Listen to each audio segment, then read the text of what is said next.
शहाजीराजे बंगलोरला एखाद्या राजासारखं कसं वागायचंय याच्याबद्दल जयराम पिंडेने सगळं दिलेलं आहे म्हटलं. त्याच्यात वाचा. त्यांचा अख्खा दिनचर्या, त्यांची अख्खी दिनचर्या कशी होती ती तिथं दिलेली आहे. आणि म्हटलं शिवाजीराजे तिथं होते, त्यांनी ते सगळं पाहिलं. आणि आल्याच्या नंतर 12 वर्षाचे शिवाजीराजे आहेत आणि त्यांनी त्यावेळेला पुणे, सुपा आणि इंदापूर अशी ही 3 हे सगळे सुभे त्यांना जहागिरीत मिळाल्याच्या नंतर शिवाजीराजांनी हा जो स्वातंत्र्याचा चंग बांधला आणि खेळ सुरू केला. आणि मग त्याच्यात एक एक किल्ले ते घेत गेले, एक एक किल्ले बळकट करत गेले आणि काही किल्ले नवीन बांधत गेले.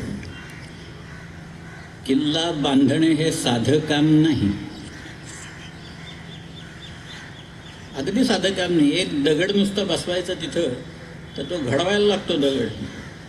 दगड कुठल्या तरी खाणीतनं काढावा लागतो आधी तिथे.